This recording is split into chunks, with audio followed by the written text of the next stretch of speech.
Ladies and gentlemen, boys and girls, and humanoids of all descriptions, welcome back to the channel. I'm Cap, this is my place. For those of you who are returning, welcome back, and for those of you who are here for the first time, welcome in. This month, as part of the Marksmanship series, we're taking a look at hosting a shoot, and for this fourth installment, we're going to take a look at 2 stages for a course of fire. As always, please remember to like, share, subscribe, click the notification bell, and leave a politely worded comment in the comment section down below. All of those things will help me out immensely by telling YouTube to share the video with more people. Now, because I'm having trouble wordsing today, let's get started. Hey everybody, Cap here. Now that I've remembered to turn the stupid microphones on, let's take a look at what writing a stage is going to look like, both for the first time you've hosted a shoot and a shoot 8 to 10 years down the road. The first novice type of stage that we're going to look at, I've written up for you guys 2 ways. One with law enforcement style targets that are silhouettes, and the same stage modified slightly for bullseye targets. Let's move the camera in and take a look. All right, everybody. Let's start off here with the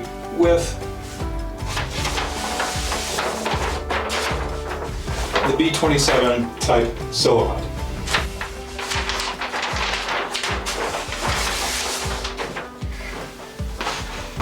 I based this loosely off of a couple of stages in the course of fire that I shot 4 times a year when I was a CO.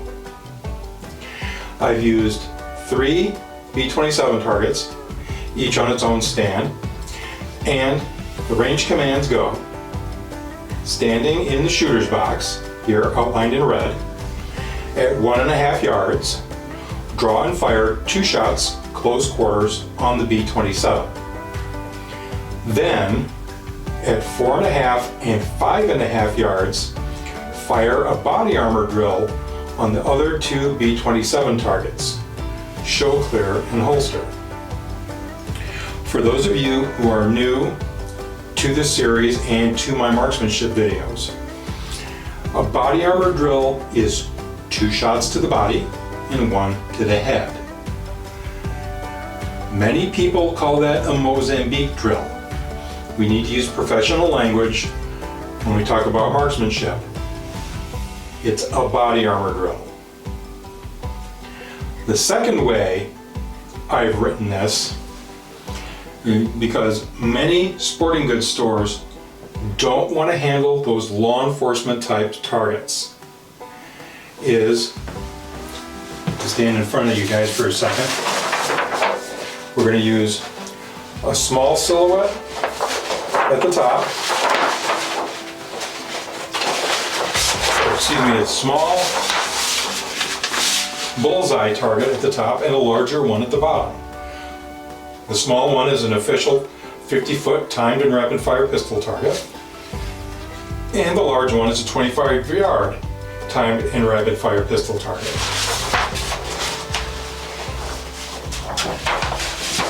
The same number of shots, but we have to change the verbiage a little bit. And so this one again starts in the shooter's box, and it sounds like this. Standing in the shooter's box at 1.5 yards, draw and fire 2 shots close quarters on the bullseye. Then at 4.5 yards, fire 2 shots on the bottom bullseye and 1 shot at the top bullseye. Repeat on the 5.5 yard target. Show clear and holster. Alright everybody, this was the first stage on my unfortunately aborted 2020 shoot. Because after all, at that point we all had the plague.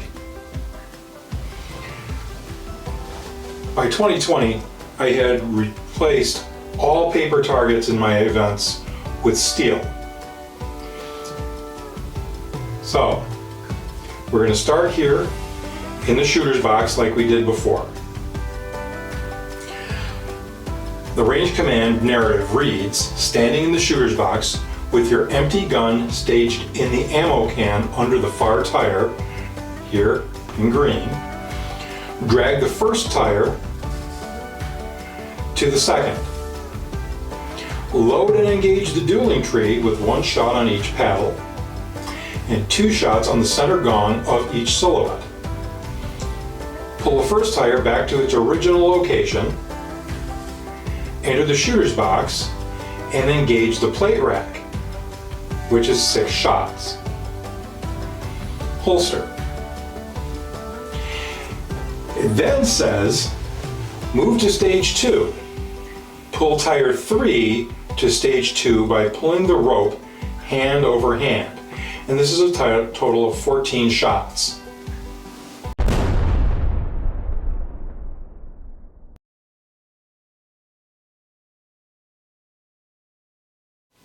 Now hold on a second here, guys.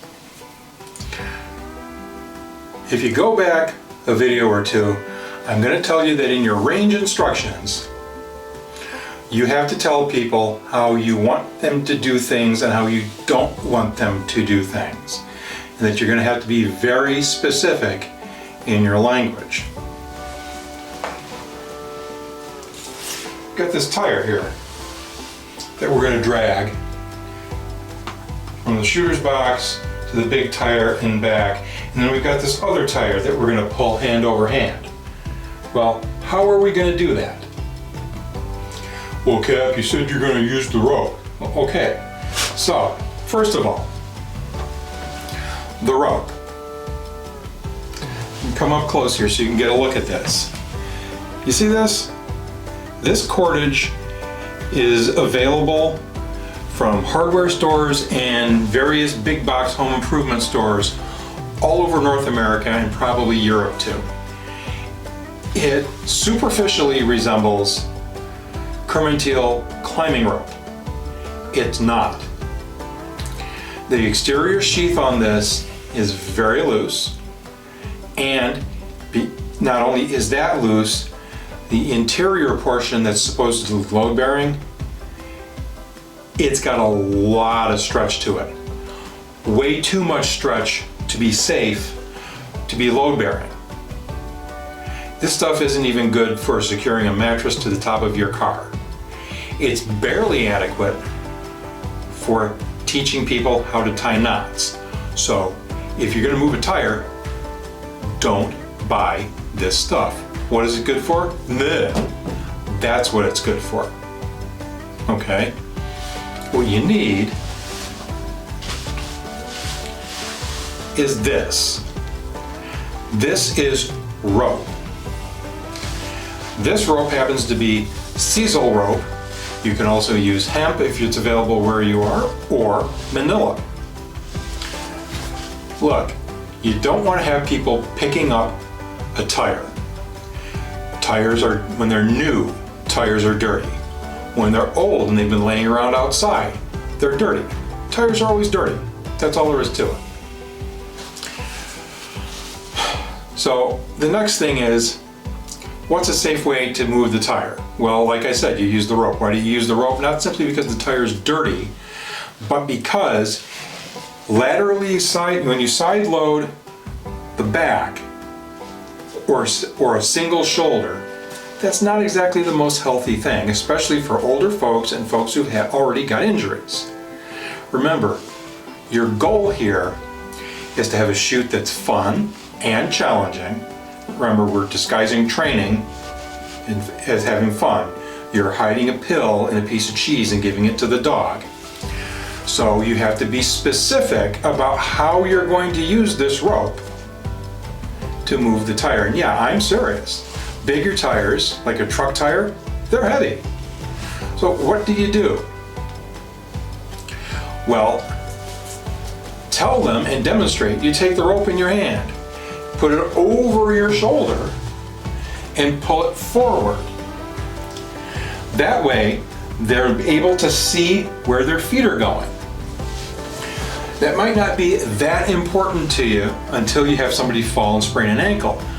Doubly important on their way back from the second tire, where they had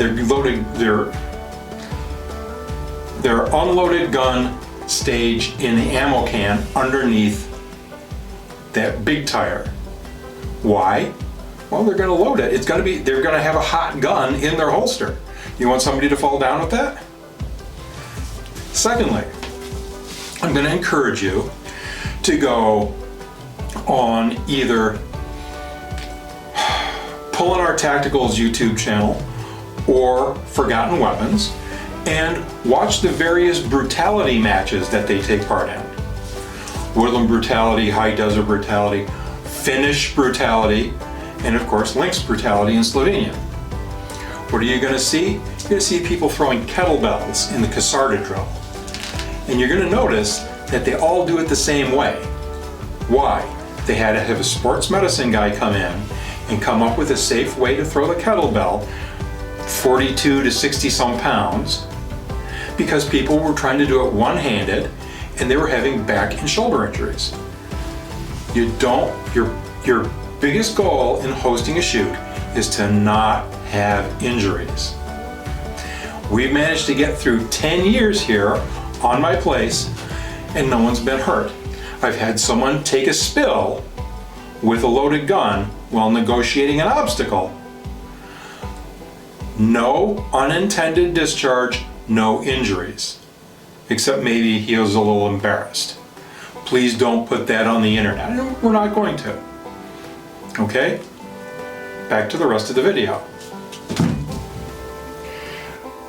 Okay guys, so a stage like this or a course of fire like this may not be something that your group of guests will be interested in if they're not people who carry guns for a living, or perhaps if they're older and have an accumulation of injuries. And that means you may have to stick with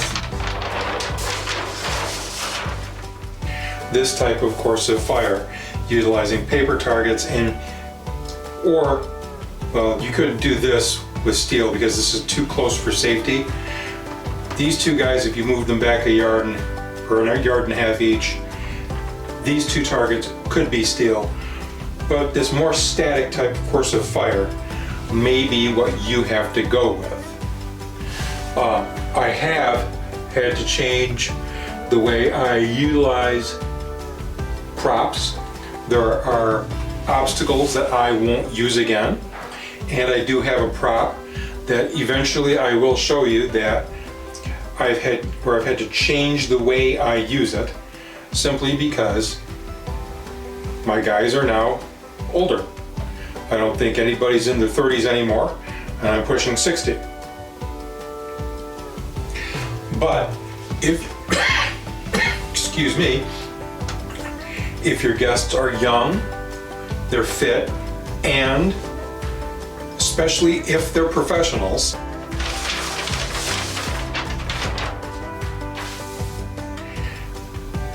this course of fire, where the shooter is more active and there's more movement required, is an excellent option.